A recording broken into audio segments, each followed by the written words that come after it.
Hello everybody, this is Andy Pilc. It's day 16 of our astronomy unit, and in this video we're going to be talking about the different units that astronomers use to talk about distances in the universe. We'll talk a little bit about parallax when we talk about one unit in particular, and then we'll piece everything together from this lesson with some practice regions questions. So let's get right into OpenSpace. So here we have Earth, and up here you'll see how far we are from the focus, and right now we're focusing in on the Earth. So what I'm going to do is I'm going to get as close to the Earth as I can, a couple thousand kilometers. I think I can see my house from here. But what I'm going to do now is I'm going to change my focus to the Sun, and I want you to notice that now the unit has changed to just over 1 AU, or 1 astronomical unit. And that's the first unit that astronomers use when talking about distances, especially in our solar system. The astronomical unit is the distance that Earth is from the Sun. And we can kind of angle it up, and we'll see what our solar system looks like 1 astronomical unit away from the Sun.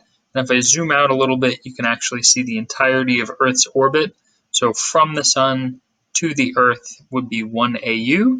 And if you look up in the top right, we're now viewing our Sun and our solar system from about 2 AUs away. If we continue zooming out,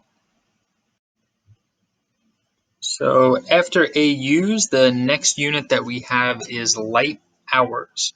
So to understand what a light hour is, and a light month, and a light year, finally, you have to understand that light travels at a constant speed. It always travels at the same exact speed, and it travels very, very fast.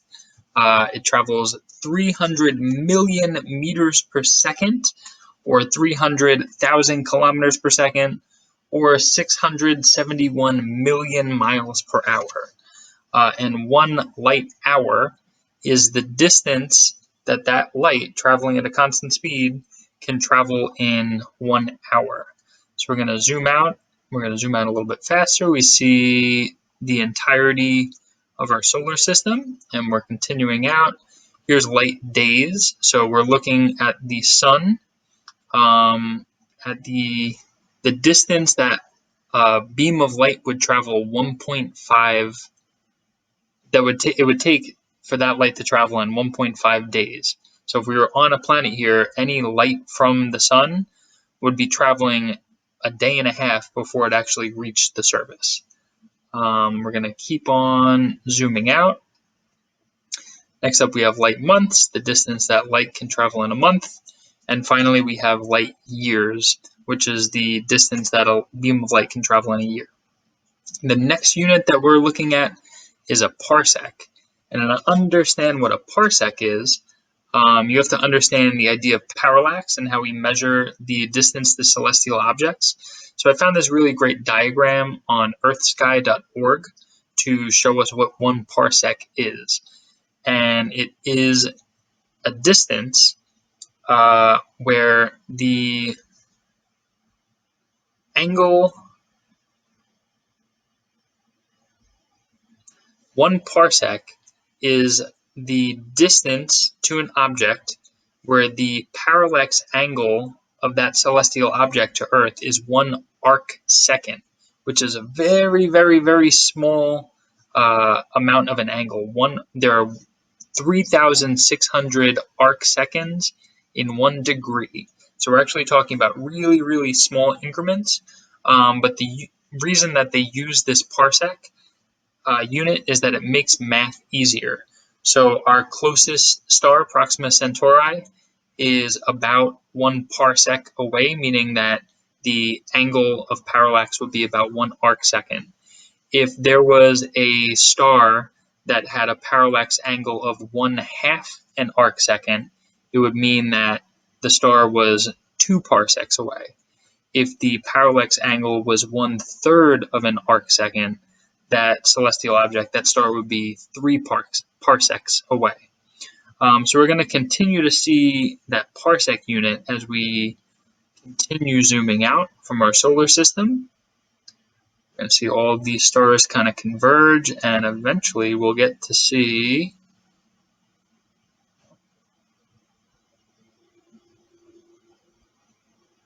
Where's that? Oh, we got to go a little bit further, and there we have the Milky Way Galaxy.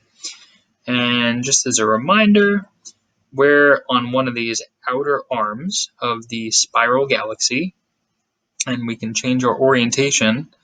One of my favorite things to do in looking at the Milky Way is from above we see the spiral arms, but from the side, we'll see that all of the stars in this galaxy are relatively in the same orbital plane, going around the center of the Milky Way Galaxy.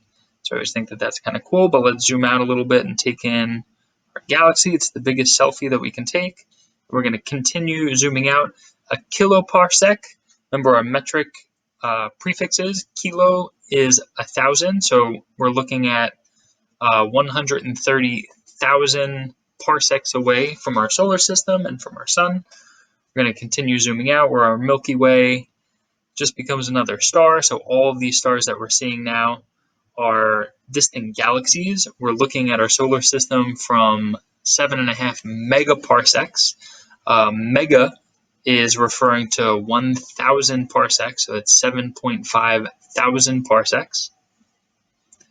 And as we continue zooming out, we're going to see the biggest known reaches of our universe. We saw how they found out all these celestial objects and how they mapped them using the BOSS. You guys learned that yesterday.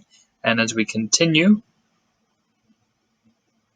gigaparsec is 1 million parsecs.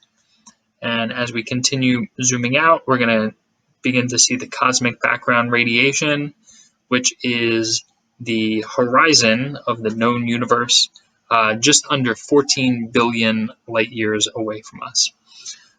So I hope you enjoyed this little tour of our solar system. We'll just kind of zoom in really quick just to take in everything and see just how much space we take in our universe. Here we come into the Milky Way Galaxy. Take some time and go through OpenSpace.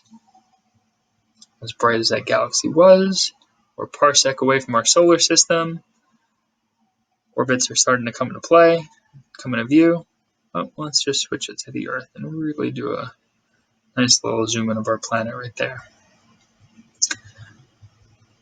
Start to lose the view of the terrestrial planet orbits. There's our moon's orbit. And we have arrived by the end of the school day, and everyone gets to catch their bus home. Hope you enjoyed this little trip to space. I'll see you folks next time. Have a great night.